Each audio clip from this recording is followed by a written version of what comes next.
Okay guys, so this is the last recording for the acid and base note packet. This is new material for everyone, so this is something that we did not get up to last Friday. So this video you all need to watch, and if you have your note packet, it would be a good idea to have it out and kind of fill it in as we go. And also maybe have a blank piece of paper in front of you because we have some practice problems we're going to do together before you guys go into your third CASA learning assignment for the week and try some of those practice problems there. So neutralization is mixing together an acid and a base. Neither one of them are neutral, but when you mix them together, they kind of cancel each other out and they make neutral products. So if you look at what we're making salt and we're making water, and both things have a pH of 7, okay? So the only thing that can be different for each reaction is the salt that you make, because it will depend on what acid and base you mix together. So let's take a look at an easy one. I have HCl. How do I know that that's an acid? It starts with H, or it's on table K, which tells me it's an acid. Then I have NaOH. How do I know it's a base? Because it ends in OH and it's ionic. How else do I know it's a base? It's on table L. So if it's on table L, we know it's a base. Okay. So what happens here, guys, is my H and my OH, they leave their acid and their base and they get together. So what do I get when I put together two H's and one O? I get water. So this is something that you guys are going to have to be able to do. Either you'll get a multiple choice question and they'll want to know which of these is neutralization. How would you pick it out? Your reaction always has to have an acid and a base on the left side of the arrow, and it always has to have salt and water on the right side of the arrow. So whether I put the water here or here, it actually doesn't matter at all. You could have put it on the first line if you wanted to, but as long as it's on the right side of the arrow, that means that it was made. So then I take what's left, because now my H and my OH are gone. I'm left with Na and Cl, right? So salts are ionic. Before we go ahead and just write NaCl, you want to think, okay, well, what's the charge of the Na ion? It's +1. What's the charge of the Cl ion? -1. What do I do once I look up their oxidation states? I crisscross them. So what would NaCl look like when it combines? It's going to just look like NaCl. They fit together in a 1-to-1 ratio. So when we say salt, everybody always thinks NaCl is the only salt. That's the salt we put on our food. But when we say the word salt, we just mean anything that's ionic. So it could be any metal and non-metal together. Okay? This next one is a little bit more weird. Okay? So I would say, okay, I have my H, and oh, I have two OHs in my base, so I can't make water. That's not true.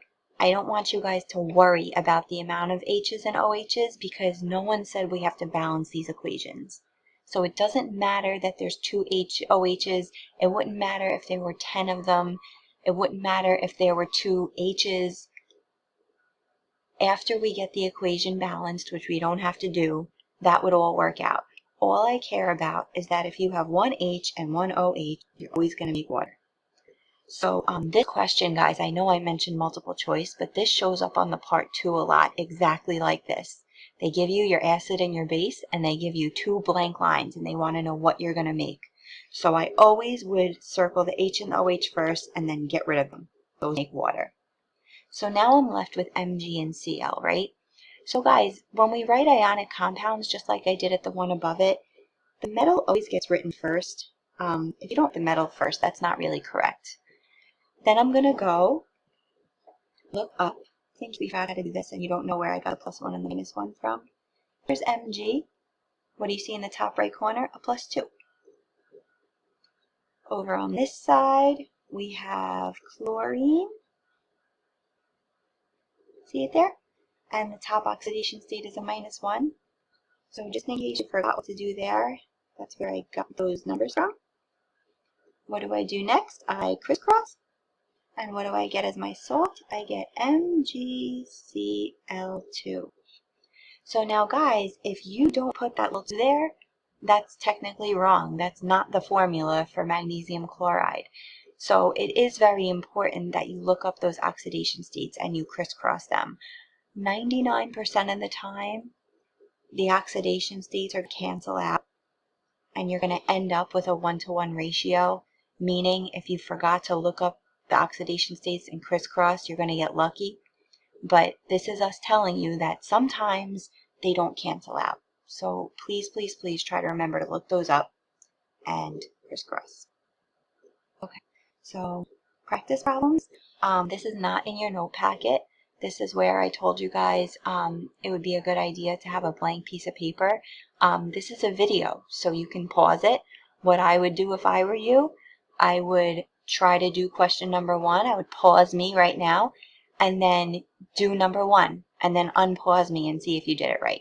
Okay? If you're not like working on this yourself, it's going to feel like it makes sense to you, but then when you have to do the questions yourself, you might not know what to do. So pause me. Right now, pause me. Why aren't you pausing me? I know you didn't pause me. Okay. So number 1, my H and my OH make there. And then I'm left with K and O3. Remember, the metal always gets written first. Number 2, pause me. Try it yourself. The H and the OH make water. And I'm left with K, C2H3O2. You guys remember polyatomics, right? Those are the non-metal. They're written second. All right. H and OH make water. And I have La as my metal, Cl is non-metal. H and OH make water. And A is my metal, that goes first, and O3 goes second. All right. So guys, now we're starting to look a little funky. See how I have 2 H's and 2 OH's here? Remember I told you, these reactions do not have to be balanced, so don't try to be fancy. What do H and OH make? They always make water. For the reaction, we have enough to make 2 waters, but that does not matter, so don't write that. Alright, I'm left with MgSO4 as my salt. Alright, again, we have 2 H's and 2 OH's. I don't care how many waters I make, I just want to know that I can make water. And then I'm left with Ca, that's my metal. SO4 is my non-metal. Alright, now let's take a look at number 7. I have 2 H's and 1 OH. So again, you're like, wait a second, that doesn't work. It doesn't matter. It doesn't have to be balanced. H and OH make water. Now, this whole time I haven't been doing my crisscrossing because I know in my head that all of those oxidation states cancel out. For number 7, Na is +1, and the carbonate ion is -2. So what do I get when I crisscross? I get Na2CO3, right? And for my last one, H and OH make water. And again, guys, if I look at these 2 oxidation states, they do not match up. So what do I get when I crisscross? I get Mg, and then I need NO3 in parentheses to show that I have 2 of them. So the first product are all salts, the second products are all water. Those are your neutralization reactions. Now, a titration, this is something that if we get back to school eventually, we'll get to do it in person. It's a technique where you mix together an acid and a base, and one of them you know the concentration of, and the other you don't, and you mix them together until you get a neutral solution, and then you can use all of your lab data to calculate the concentration of the thing that you don't know. So the formula is on our reference tables, and we know when we're looking for formulas, we always need to look on table T. So right here, guys, see how it says titration? So here's my formula. I have MAVA times MBVB. So let's take that formula and copy it into our notes. We'll do some practice problems and we're done. Okay, you ready? All right, so guys, here like my problem literally says titration. So it's very easy to know that you have to pick the titration formula. If it didn't say titration, some other things you would see, if you see the word neutralize, that's a sign. Or you can look at the substances. What type of substance is KOH? It's base. What type of substance is HCl? It's an acid. So there are a lot of clues in these questions to help you pick this formula. All right, so the first thing I have to plug in is the molarity of the acid. So HCl has a molarity of 4. Then I have to plug in the volume of the acid. So it says my HCl is 10 milliliters. Okay. I don't know the molarity of KOH, so that's going to be my unknown, my base. And the volume of my base is 20 milliliters.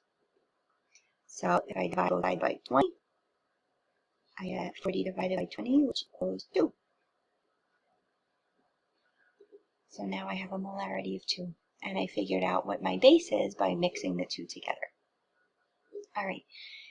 Here's where you have to be a little careful. And again, 99% of the times, you're not going to get a question like this, but there's that 1% chance that you will, so you always have to be careful. So this formula doesn't say, or this problem doesn't say titration, but it says neutralize. It gives me 2 volumes. It gives me 1 molarity, and it asks me for another molarity. It gives me an acid, and it gives me a base. So all my clues are there that I have to use this formula. So the acid, which is H2SO4, I don't know the concentration of that. So Ma is the first thing that I don't know. But I do know that I have 600 milliliters of it. My base is my NaOH, so there's 50 milliliters. So now here's what makes this tricky. See how this acid has 2 H's in it? That means when you dissolve that acid in water and it breaks up into pieces, there's going to be double the amount of hydrogen ions than in an acid that only has 1 H. So it's almost like it's doubly as strong or double concentrated. So my acid side, because I have 2 H's and it's twice as strong, I have to go to my acid side of the equation and multiply by 2 to show that. If my acid had 3 H's in it, I would have to put a 3 here, okay? And it's the same thing with your bases. This base only has 1 OH, so I can leave this side of the equation alone. But if my base had 2 OH's in it, I'd have to multiply the right side by 2. If it had 3 OH's in it, I'd have to multiply it by 3. So that's something you should always check for before you just plug everything in and solve, okay? All right, so if I use math and I simplify each step, okay, so 100 and that 100, so x should equal 0.25. Okay, so guys, at this point you should be ready to do the third CASEL learning assignment. It's titled with a number 3 in it, and it's on neutralization and the titration formula. Something else important about titration, guys.